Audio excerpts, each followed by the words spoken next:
Long ago, as Hisui transformed into the modern-day Sinnoh, the Alabaster Icelands, the Noble Avalugg, and the Eternal Ice would be lost forever. East Sea Shellos who depend on colder waters now lowering in population, while West Sea increase in population. All while Ice-type Pokemon now have the lowest number of total Pokemon amongst all types around the world. These are but small snippets of the greater issue the world of Pokemon faces: climate change and global warming. Damaging changes in weather patterns that have come to a head within the events of Pokopia, as nearly everything is lost due to a worldwide apocalypse. What does this mean for the world of Pokemon? Are humans entirely to blame? Is there a Pokemon that will soon rise to bring order to this chaos? And will we see this new world come to fruition within Generation 10? Howdy there, I'm Calyrex, connecting the world through Pokemon. It's no secret that Pokemon has a strong connection with nature, our treatment of it, and how we've caused changes both good and bad to it. And if you haven't taken notice of it, then allow me to show you how ever since Generation 1, it's all been about nature, and how in recent generations we've seen climate change reflected through Pokemon's world. To settle us into this whole idea that Pokemon cares about how we view nature, the first most obvious place where Pokemon shows off its connection with nature is simply in the conflict between us and Team Rocket and Kanto. After all, they are literally an organization with a dedicated oath. Posted on the wall of one of their many bases even states, "Steal Pokemon for profit. Exploit Pokemon for profit. All Pokemon exist for the glory of Team Rocket." Their ultimate goal is, of course, to take over the world using Pokemon. Now, this is the classic, most black and white storybook depiction we get of big corporation destroying nature. And even within the manga, we get arguably the most blatant version of this, going beyond the corporation and into the life of the common person and how we treat nature. Because nearing the climax of the first 3 volumes, spoiler alert, we have Blue and Red talking with each other, Professor Oak having been kidnapped, and the lab is destroyed, Saffron City in complete lockdown from the takeover of Team Rocket. Even in the sky as a barrier blocks entry. And as our 2 heroes stand and speak, Blue gives us the state of Kanto, its people, and their connection with nature currently. He says, "This is the one place on Earth where Pokemon aren't threatened by pollution. A palette is the blank surface an artist mixes paint on. Palette Town was pristine until they came. And it's my town. Whoever kidnapped my grandfather and defiled this place answers to me." Sure, it gets a little cliche at the end, and sure, this might be the manga only, but it's important to always remember, for those that argue against the use of the manga or anime, that this is still official Pokemon media, that it was still signed off on, and still stands to show us a different and deeper look at this world. But as we turn our eyes to the anime, the Pokemon Watchers would eventually be introduced. Even this was early on, specifically within episode 84 of the original series, episode titled The Lost Lapras, which was first broadcast in Japan on February 18th, 1999. Here is where we would first meet Tracy Sketchit, official Pokemon Watcher. The entire purpose of the Pokemon Watchers was to be the people who did more than just fill a Pokédex. They were the ones who studied Pokemon in their natural habitats and under the care of trainers. They studied diet, skin condition, effectiveness of moves to understand their overall health, weight, height, and so much more. They would write reports and have them peer-reviewed by Pokemon professors for publishing. And finally, when we look at the games themselves, we of course are encouraged to be friends with our Pokemon, to build bonds rather than just choose Pokemon who serve as the strongest. We fight Team Rocket, and of course we are encouraged to help Oak complete the Pokédex. If we want to take things even further back than Generation 1, we can look at one of the inspirations for how Pokemon was even created. Satoshi Tajiri, founder of Game Freak, grew up in Mashita, Japan in the 1970s. He spent his time exploring nature in all its different forms, from rural to forest, catching bugs as a hobby. This love of bug catching would become a favorite hobby of his and would inspire him to create the Pokemon game. With urbanization taking place in his home city, he began to realize that the children of the future wouldn't get the chance to interact with bugs and nature as he did. This realization would stay with him as he grew older. Satoshi's fascination with bugs was only eclipsed by his fascination with computers and arcade games. While his parents looked down on his obsession with playing games at the arcade, mainly because it led him to skip school, Satoshi saw games as more than just a hobby. He saw them as a valuable part of life. Eventually, alongside the assistance of Ken Sugimori, Game Freak would transform from a game magazine that they started up that shared the secrets of games and into a corporation that would make the games, specifically Pokemon. Satoshi, still thinking about the joys of bug collecting and wanting to bring it to the world so that children anywhere could have the same experiences as him, they began to develop the idea of Pokemon in 1990. The rest, of course, is history. So, with this in mind, ever since before the first game was even created, Pokemon as a franchise had a deeper connection with nature as a whole. Though now, we delve into how even the world of Pokemon has been unable to escape the shifting climate of our world, and how our mistreatment only accelerates the problem. Though we also get to see how the many Pokemon of the world have adapted in order to not only survive, but thrive in this new world. Let's begin in Hisui, specifically with the Noble Avalugg. As we know, this is just an ancestor of a past greater Avalugg, even larger in size, assumedly. We know the previous Noble was at minimum the same size because we stand upon a fragment left behind from it at one point in the game, and that would be Avalugg's legacy, aptly named. These are glacial structures embedded into the ground itself with a number of small glaciers around it. This is also where we're able to obtain eternal ice, a favorite snack of the Noble Avalugg that we get to meet. While it is a game mechanic to make sure you don't skip the story, it's still important to note that Sneasler is unable to scale the glacier. Their claws are specialized for piercing and climbing ice and rock, and yet this glacier in particular is too tough to break through. As we look at the eternal ice that does break off that we can obtain, there are two references made here. One is, of course, the Never Melt Ice, an item we can give our Pokemon to hold to boost their Ice-type moves traditionally within the games. Of course, then, it literally never melts as per its name. The other reference is that the shape and overall structure of this item is a 1-to-1 match for the icy covering that lies on top of a Bergmite, which, yeah, that's just a covering. Have we ever seen a Bergmite without its armor? No. But I really want to and hope it's either an absolute monstrosity, as it is in the Monster A group and Mineral A group, or it's so cute that we get cuteness aggression and just want to crush it with the force of 1,000 hydraulic presses. But maybe one day we'll see an alternate regional form where it doesn't have that icy covering. I say this, of course, because over the years, we lose the majority of the cold and iciness that exists here. Sure, we still get to have plenty of snow from Mount Coronet, but everything else seems to be gone. The glaciers. The icy tunnels below may at least just be covered somehow, but then of course we lose the most inexcusable piece to it all, the Hisuian Noble Avalugg. Now, this Pokemon is incredibly interesting by itself. It is not representative of the full glacier as modern-day Avalugg is, but rather just a portion of it. The part that would build up at the bottom of a glacier, actually. We can start with just its Pokédex to set our framework. The armor of ice covering its lower jaw puts steel to shame and can shatter rocks with ease. This Pokemon barrels along steep mountain paths, cleaving through the deep snow. This would be what glaciers effectively did while expanding, moving between mountains, moving through rocks, destroying or picking them up and dropping them off somewhere else.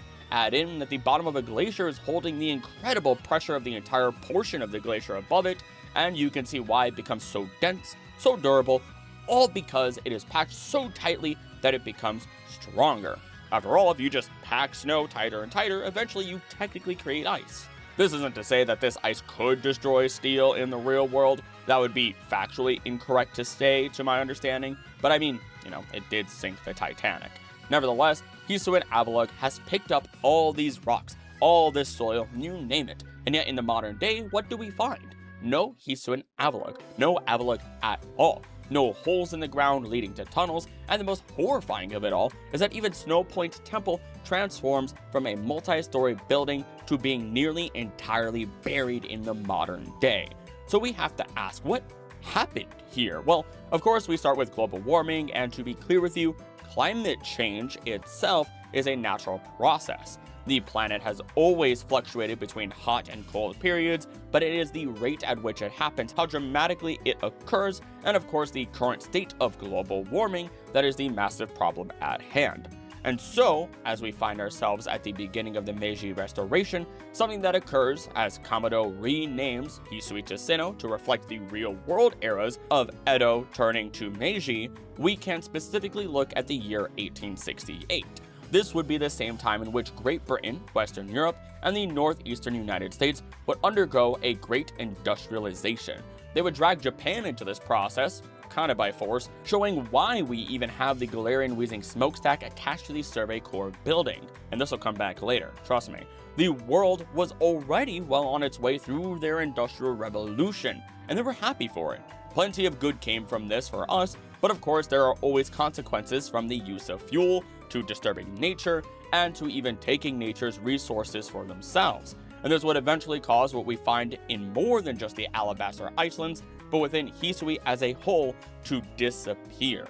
The climate would shift, and we find that many Pokemon would change or disappear to unknown lands entirely, or they would adapt to these other lands and regions as we know. The number one Pokemon I want to point you towards first is beyond the Hisui Avalugg, and is actually our Hisui Growlithe.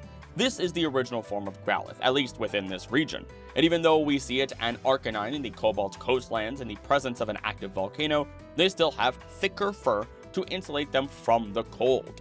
That is how cold the entirety of this region used to be. Yet over time, the Growlithe line would lose this thick fur. Sure, it was through the pyroclastic material of the volcano that they were able to insulate their fur further, but as the lands warmed and the volcano became buried, eventually turning it to Stark Mountain in the modern day, which we can tell as much by, of course, Stark Mountain still being active and having a Heatran inside of it. Nevertheless, it's through the loss of these connections that we lose Growlithe's Hisuian form specifically adapted to this sort of environment, though there are even other Hisuian Pokemon we can look at, such as Sneasler as another fantastic example. The Sneasel of the past were more solitary creatures within Hisui. They were noted to be strong, independent, and when they evolved into Sneasler, they bore claws that could pierce ice and allow them to climb throughout the mountains with ease. They held no equal in those times, but as the world they knew changed, the ice and snow melted away, and in came new Pokemon that would take advantage of the warming climate. Sneasler would lose footing, would lose the advantage, and any prey it would normally seek is now becoming scarce. Less Piloswine, maybe less Gligar if it added that to its diet, less everything that could even be a potential meal. They became desperate, had to expand their diet, learn to work together, and even resort to more underhanded tactics in order to survive. They grew shorter because they didn't need to reach so far anymore. They needed to hide. They needed to become stealthier, smarter. And so this is how the modern day Sneasel and Weavile came to be.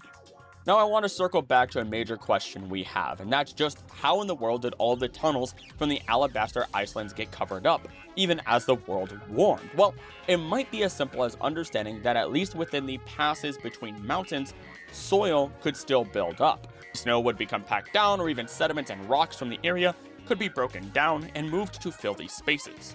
But there's also the chance that, just as the noble Pokemon before it, the Noble Avalugg we know would have passed away, and the rocks that made up the majority of its body would somehow serve as the ground for the future. It's hard to know for 100% sure, but it's likely a great mix of these things amongst many other things. Maybe Regigigas waking up really did move a lot more stuff around than we thought, and then went back to sleep in the temple. For now though, I do want to move back to the Cobalt coastlands, which, sorry for jumping around the maps so much, but here is where we find Sea Shellos, Pokemon inspired by nudibranches of the real world. At first, we really didn't know why they have separate colors in the way that they do. Speculations from Pokemon scientists range from diet to location to anything else you could think of. But no matter what, they had the same habits, liked the same foods, and this was unrelated to sexual dimorphism. So what could be causing this? Well, as it turns out, it's more than just related to habitat, it's related to the temperature of the waters that they live in. The Sword Pokédex entry for West Sea Shellos states this Pokemon's habitat shapes its physique. According to some theories, life in warm ocean waters causes this variation to develop. Meanwhile, for East Sea, the Shield Dex states one theory suggests that living in cold seas causes Shellos to take on this form. We then fast forward to a few years in the future and look at Paldea's Dex entry for West Sea Shellos, stating, apparently, there are more West Sea Shellos now than there were in the past. While it states for East Sea, a recently published research paper states that this form of Shellos is gradually decreasing in number. But before we even begin analyzing all of that info, there's something very special in Pokopia, the introduction of a South Sea Shellos, or at least the idea of it, as during the approaching apocalypse, scientists may also have been trying to create an unknown yellow Shellos, which, sure, I might be a little bit ahead of myself in saying that it would be southern, but my brain says south would be yellow while north would be green, and I don't know why. Tell me what you would think it would be in the comments, I suppose. Nevertheless, we find Shellos being in great abundance for both east and west in the past, but over the years, as we find the world warming, their populations shift, with west increasing and east decreasing. But how does the climate shifting affect Shellos exactly? Well, as it turns out, for real-world nudibranches, as the waters warm, it actually increases the rate at which they metabolize food. This means that they're using more energy, need more food, and it overall puts more stress on them. They also just flat out do not like the warmer waters, even if they only change by a singular degree.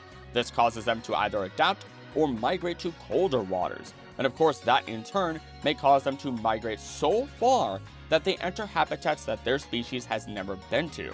Through this, they become an invasive species that may at least naturalize in the future, but will run freely in their new habitat and cause great destruction until the other creatures there get used to their new nudibranch neighbors. Though that is just nature in general. After all, I want to say again that the natural order of the world is to change, and for all the creatures living on it to adapt. Though if things change too fast, then we run into a slew of problems and see more species fall extinct than we should be seeing. What I'm really curious about, though, is that Shellos is noted to be able to spend a limited amount of time on land. If the waters continue to warm, or if they lose their habitat, then will we see more Shellos on land? Will we see that yellow Shellos appear and will have its new typing? After all, that's what we've already seen happen to Paldean Wooper. Luckily, it didn't lose its habitat as a result of human activity, at least not that we're aware of, but it did get pushed out of its home by a more aggressive Pokemon that lives in the same area, which is probably Flamigo. In fact, though, as it turns out, East Sea Shellos might legitimately go extinct, quote-unquote, and become this mythical yellow Shellos, as part of its whole migration process that real nudibranches have been doing. And I can say that with confidence because only the East Sea version has dex entries that make note of their ability to stay on land for a limited time. This was something that wasn't noted in any Pokédex until after Sword and Shield, which means our East Sea Shellos is absolutely adapting dramatically in its migrations in order to survive the shifting climate. But how about now we look at one region where we get to see the complete aftermath of a dramatic climate shift and how it occurred in the first place. Before we even set foot in Galar within the games, it experienced a major climate shift. When this exactly happened isn't made explicitly clear, but it changed the ecosystem of Galar forever because of this dramatic shift, and we can figure out when it would have happened ourselves. The clearest hint is through Galarian Corsola's dex, which does state at least, sudden climate change wiped out this ancient kind of Corsola, which, again, there is something special there, stating this ancient kind of Corsola. Now, we could see this as there being an alternate species altogether, a variant that would have existed if it had survived long ago, but I don't believe this is the case. That's because Galar has shifted to be colder and more polluted overall. While regular coral would adore colder, less acidic waters, the Corsola we know doesn't. In fact, it loves the warmer waters of southern oceans and will actively migrate to those areas in order to live happier lives. They also move to those southern oceans because there's traditionally less pollution, but we really don't have an explanation as to why. Maybe there's, areas there or a lot more regions there, just like Alola, which have incredibly high reverence towards nature, and maybe the region within Winds and Waves will be one of those nature-centric regions, but we'll talk about some of that later. Nevertheless, Corsola may not be primarily constructed of calcium like we would see in real coral in that case. Otherwise, we'd be seeing its body get broken down from the higher acidity in waters due to the global warming process. And this gets into an entirely different question that I'm starting to find more and more evidence for. The idea that all those old theories might be right, that Pokemon exist as a result of something else entirely. It doesn't help that one of the original plans of the franchise was to have lore talking about normal animals being mostly wiped out, which would then help make sense as to why we see normal grass, normal coral, bacteria, viruses, you name it. But again, that's a deep dive for a different day. Looking at Galarian Corsola with the assumption that it was just a modern-day Corsola that existed long ago, we know these lands must have gotten very cold long ago, meaning that instead of a climate shift from the effects of global warming, we have the opposite, a miniature ice age. This would then make perfect sense as to why some Pokemon such as Gmax Colossal states in its Pokedex that when Galar was hit by a harsh cold wave, it serviced as a giant heating stove and saved many lives. Though this isn't to say that only one miniature ice age or ice age in general happened, or just one cold wave had happened, but this one in particular must have been pretty rough. I want to then point you towards something that would have likely kickstarted the entire climate shift in the first place, which is when Eternatus landed. Now, Eternatus arrived in the Pokemon world inside an asteroid around 20,000 years ago. It's implied by Peonia that Eternatus' asteroid, referred to as a massive wishing star, landed in the Crown Tundra, specifically in Slippery Slope, creating a cavern that came to be known as the Max Lair. 3,000 years ago, Eternatus awakened and caused a dark storm known as the Darkest Day, which forced countless Pokemon to Dynamax or Gigantamax. Both of these events would have likely been their own entire causes for the cold within Galar and the restarting of it.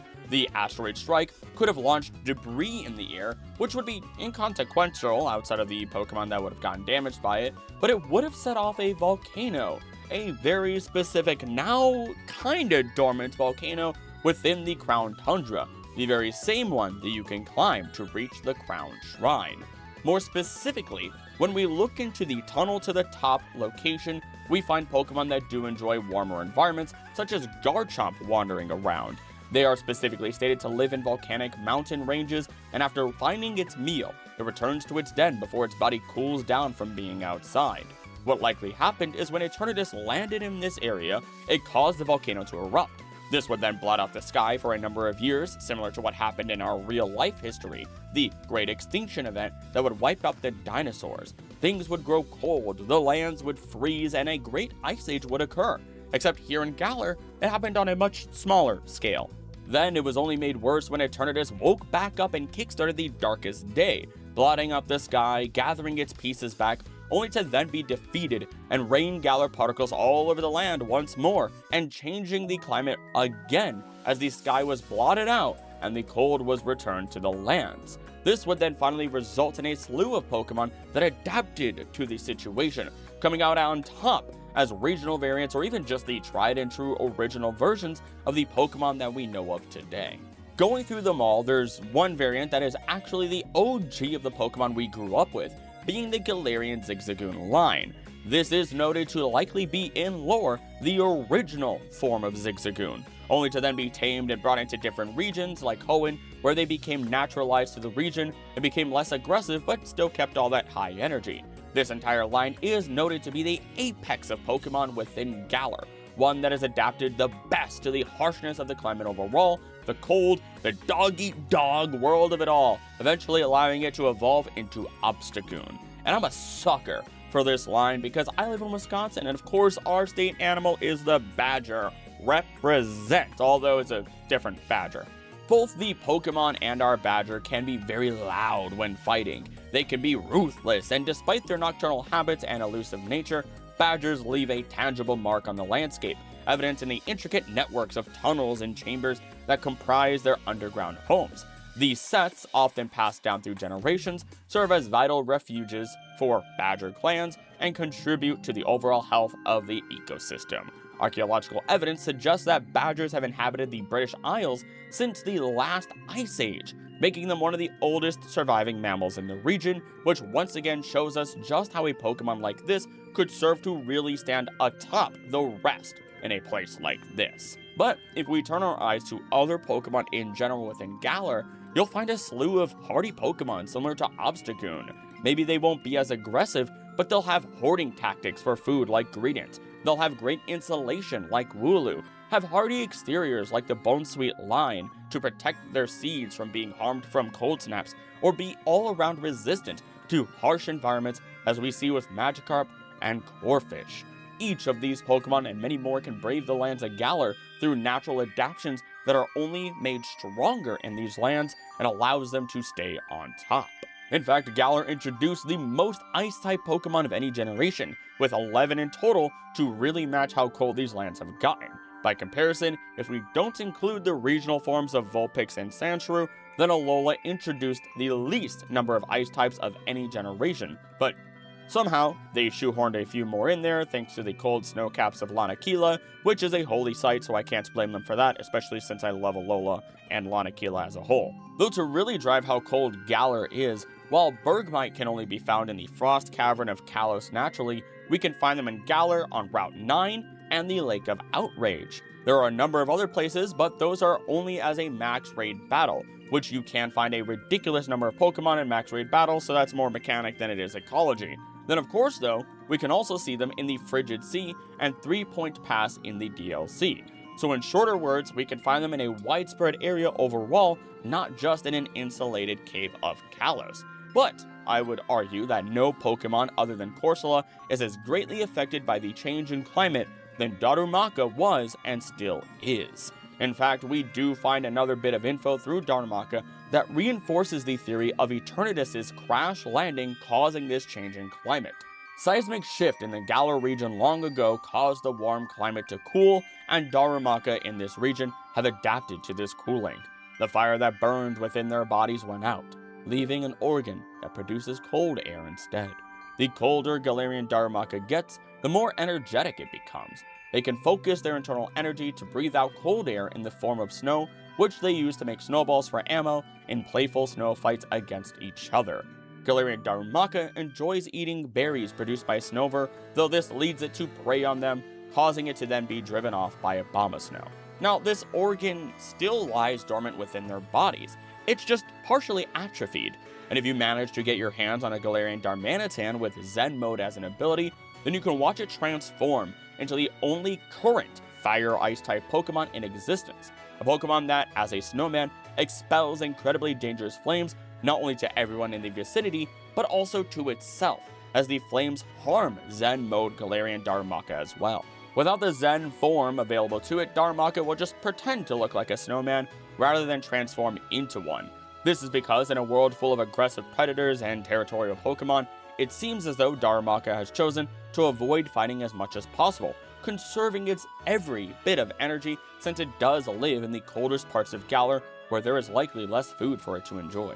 Though there is one more important Pokemon that we can talk about here, one that could fight off the cold and keep people safe as it did long ago, and that would be the Fairy King, bringer of bountiful harvests, the white hare worshipped by the people of Galar long ago, Calyrex. As a side, I genuinely cannot believe how many times Calyrex has actually come up in my videos at this point. I had zero interest in the DLC for Galar when it first came out, and yet so many different theories keep leading me back to Calyrex. Or actually not just Calyrex, just everything in Galar. And in this scenario, Calyrex existed to not only fight Eternatus, to not only provide for the people of Galar, but also served to create a new home in the Crown Tundra, the Crown Shrine. This location is a large castle-like structure that was built in honor of the King of Bountiful Harvests, Calyrex, at the top of the tallest mountain of the Crown Tundra. It consists of tall stone walls surrounding a wide-open courtyard where leafless trees, including a giant one at its back, can be found growing.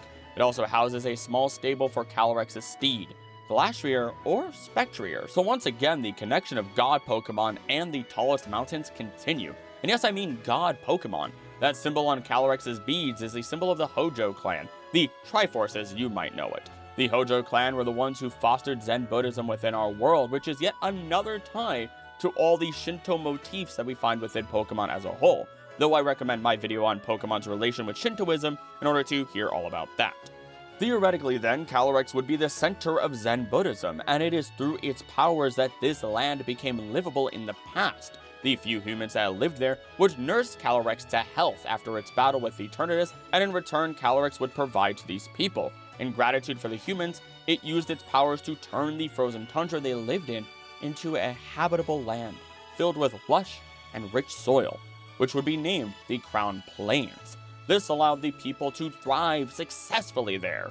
Since then, the Crown Tundra's people started worshipping Calyrex, referring to it as the Crown Tundra's King.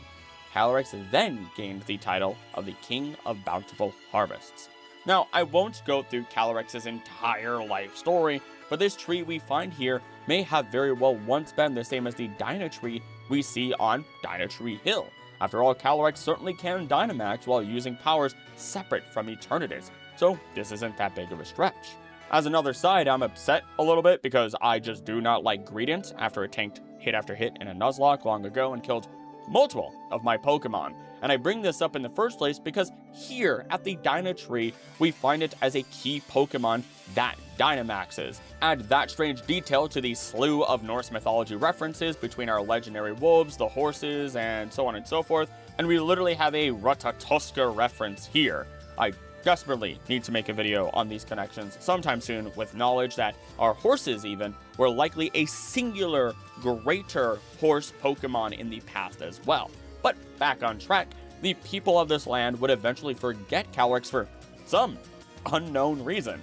A reason I did come up with in my second Hidden Tragedies of the Pokemon World video, but I'll at least mention it in brief here. And the reasoning is that the Kingdom of Galar wanted their power. They wanted the fame to be the heroes of the story that saved Galar. We see the story of the past rewritten time and time again regarding the heroes and their fight against Eternatus, and it ultimately should finish with the fight never involving humans, but rather Calyrex, Urshifu, Zacian, and Zamazenta, the four heroes of Galar who saved it from Eternamax Eternatus. But that's not the story that we get, not directly, not ever, until we look at other forms of media and really look at the clues. And then, even after all this effort that they've put in, humanity continued to pollute the lands. If you thought humans were getting a get-out-of-jail-free card here, no, there's a huge culture around coal, especially in Galar specifically. What doesn't help is that charcoal is noted to be able to produce infinite amounts of coal, so they were encouraged even further to continue burning it. Burning coal releases a dense mixture of climate-warming greenhouse gases and toxic air pollutants. This includes carbon dioxide, sulfur dioxide, nitrogen oxides, and particulate matter soot, as well as heavy metals like mercury and lead. And without a bunch of proper trees that Calyrex would have made, it's not getting absorbed back and the balance is not being kept. This isn't a big deal when it's just a bit here or there, preferably none at all, but when the Industrial Revolution hits and you have an infinite supply of coal you can burn, then of course you're gonna fill the skies with all these pollutants and gases. And so, Galarian Weezing was born. It is hot in my office, so I'm not even bothering with trying to fix my hair at all with this, but I think it looks better than it normally does, which is like the super weirdly neat, and it just does not fit my face. Anywho, this gets into a big theory of mine, something that is pretty consistent across Pokemon, and that is poison-type Pokemon exist not only because we made many of them, but also because they are Pokemon's answer to cleaning its own world up. Regular Weezing do appear near volcanoes, even Grimer do, and you could blame all the soot and grime, no pun intended, that appears in those areas. So instead of letting them sit, they are transformed into living creatures that contain those toxins. Even Muck is noted to have Belch as its final move, while also releasing putrid odors naturally, a sign that there are biological reactions occurring within its body. And once all those bacteria have gone through their life cycles and are no longer fueled by filth, then Muck simply dies. Actually, let me correct myself. I believe Belch is not the final move of Muck. It's Belch, then Memento, with Memento being a reference to the fact that 3 years, is how long it takes for any place to recover after a Muck has been through it. And the Memento would also be the fact that its body has now passed away, I suppose, which Memento does cause your Pokemon to faint. Now, this can be applied to a ton of Pokemon, this idea of poison types being the solution for a filthy world. Swalot, who can eat literally anything with an acidic stomach stronger than any super acid we as humanity has ever created. Trubbish, who can consume garbage and be completely odorless if happy. And then we return to Galarian Weezing. It and Alolan Muck are by far some of the most interesting Pokemon because they are the Pokemon that are born from chemical pollution rather than biological pollution. Think of it this way. Muck does consume bodily waste within sewers, while Weezing consumes polluted air in places like the burned mansion. Meanwhile, Alolan Muck exists because it consumed chemicals or man-made objects, including things like oil waste, couches, synthetic items, you name it. And now Galarian Weezing even has a smokestack, working to consume polluted air that likely came into existence from all the burning coal. And so we could say that the industrial boom is what brought Galarian Weezing into existence, making it the symbol of the Industrial Revolution and explaining why it was the inspiration for the smokestack attached to the Survey Corps building. It all comes back together. And openly speaking, while I think Galar was underwhelming in the games, I definitely love the deeper lore that I'm able to discover within it. Said lore is way harder to find and far less talked about than any other region, and for some good reason, considering it was fairly convoluted at many points. But overall, it's giving me a greater appreciation for what Pokemon was trying to do here, that they were showing even if the world changes dramatically, Pokemon will find their way. And I think this is the best time to move on to our final subject of the day, Pokopia. I'll say here and now that I love Pokopia. I think if it wasn't a Pokemon game, you wouldn't have the same gut punch nostalgia, but you'd still have an amazing story. And it all starts with knowing this is a world after the end, after a directly named apocalyptic disaster. This, though, was not just created by humanity. This was something else altogether, and people often miss that detail. I won't explain the entire story here, though if you want that, then watch my Pokopia video after this one. For now, I'll say this, that the entire apocalypse started in one region, one unnamed, unknown region. The Aether Foundation employees are noted to have been traveling the world, studying Pokemon, and they came across this unnamed region in which this all began. They covered it up while analyzing the situation, and overall it became known to the world's best minds that were brought into this that it was impossible to avoid the oncoming tragedy. Now, I want to bring this to the real world, the inspiration behind why I wanted to make this video, and it is the impossible to stop loss of the Doomsday Glacier's ice shelf, the Thwaites Glacier, which I do have a members only video dedicated to. It is a glacier larger than the state of Florida, at least for now. And based on everything we have done to accelerate climate change, the loss of its shelf was a 14-year story in the making, or so it is currently estimated. There are things in this world we do today that we may not see the effect of until years, decades, maybe even centuries from now. Effects and events that are set into motion, irreversible, unstoppable, and things that will affect everyone. In the case of this glacier, the oceans of the world are suspected to rise by 25 inches, a little over 2 feet. This would cause major flooding in coastal areas, and if you think you're fine elsewhere, then you're wrong. Because if sea levels rise, then that means our Earth will be more saturated with water, lakes will also fill higher, weather patterns will change, and all things, living or otherwise, will have to pay the price. Now take all of this and translate it over to Pokopia, where humanity had spent far too many years destroying the planet, as we learn in Kanto, and as they tried to backpedal to try and help the Earth, it was too late.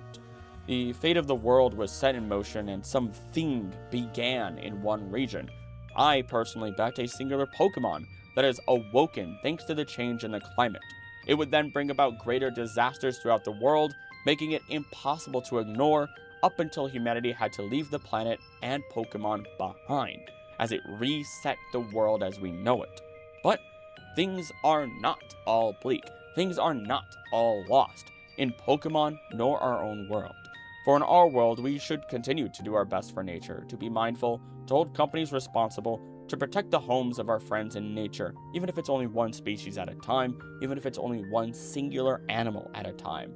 And at least within Pokopia, we find that even after the end of the world, even if all Pokemon hadn't been saved by being stored by humanity, there was one thing that would have reset it all.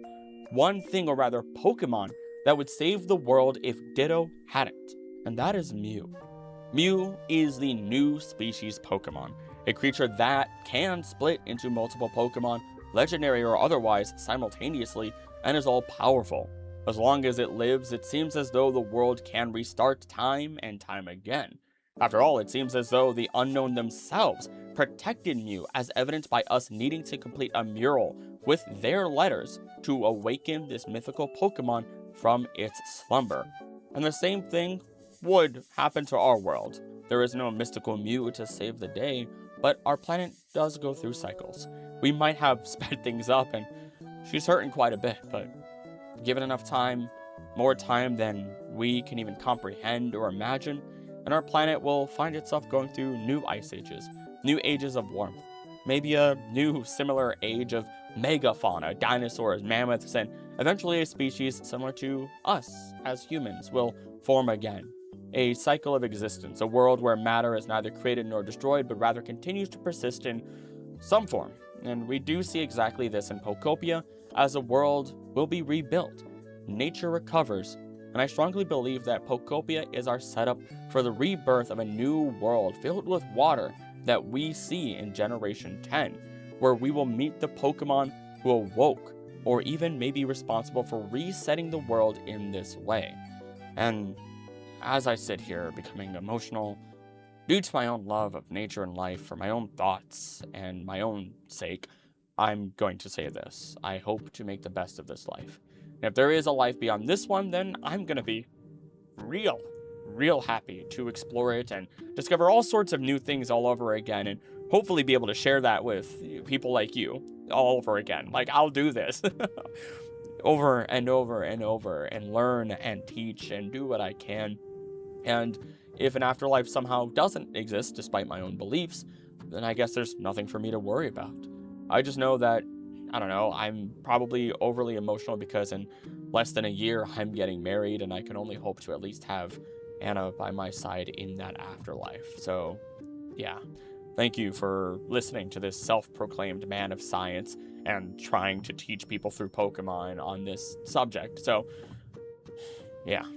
You know, I don't know. So often nature or climate change or global warming is seen as political when it isn't. It's just a government's or corporation's way of making sure you don't talk about it by saying it's political and, you know, stopping you from holding them accountable. It's also so near and dear to my heart, something I have wanted this like whole video, even if it's shorter than normal, to try and figure out how to write it through Pokemon for months now, and I hope you found it worthwhile. It really came to a head when I learned about the Thwaites Glacier and had to make that members-only video on it. So, you know, that's what really kickstarted me needing to make this video no matter how it turns out. And I also have to say thanks for listening to me get sappy at the end here. I would omit that from the video, but that wouldn't be me. It wouldn't be genuine. It would be disingenuous even to do so, and wouldn't be fair to my own thoughts and my own emotions, especially as we live in an age where people just don't share their thoughts and emotions. You know, they restrict themselves and do so many things with shitty generative AI as people try to conform and try to make themselves seem normal and try to appease others instead of just being themselves and finding the places where they belong naturally. For my artists of all kinds, please keep creating. Create with love and passion, with emotion, with heavy opinions, and nobody should be afraid, you know, no matter who you are. Do your thing, you know, let yourself be free. Be cringe. To be cringe is to be free, but also allow yourself to learn. I'm gonna, you know, digress from there. That's really all for today. I do want to also thank members of the channel who you can see on screen now, as they ensure I can continue making quality content like this and making experimental content and so on and so forth, and supply it to everyone. If you would like behind the scenes info, early access to videos, and members only videos, become a member for as little as $3 a month. It makes a massive difference. If you are new here and you made it this far, thanks. This is very, I mean, it's not super different, but it's a little different, you know, in what I normally make. So subscribe, because if you made it this far and you loved this, I guarantee you're going to love all of my other videos.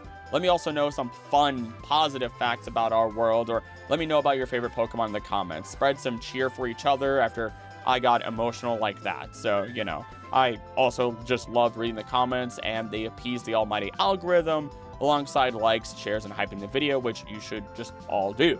Lastly, speaking of comments, one of the best from this past week is one that actually has me thinking I do need to make another Arceus video, which I think makes like 3 or 4 total now, which is from Xana Rozern, which hopefully I said your name right, but they state, you know, there's something I've been wondering about. At the summit, Volo says he'll take the plates by force if he has to, but then he challenges us to a relatively fair, quote-unquote, Pokemon battle. Man could have just shanked us and made off with the plates, so makes me wonder if there's something to the plates that forces them to either be willingly gifted, like Weirdeer at the beginning, or won through battle, preventing him from just robbing us blind once we had them, since at the time our character would theoretically have trusted him still. And my only response at the time was how I really need to dig into this idea as a video, especially as there is one plate that might tell us a bit of the answer, which is the splash plate, stating the rightful bearer of a plate draws from the plate it holds. So who knows? Maybe Pokemon battles are more ingrained into the laws of nature than we ever thought. But that is truly all for today. Once again, thank you so much for watching. Don't do anything I wouldn't do. Don't do anything I would do. Please be nice to each other. I love you, and I will see you next time.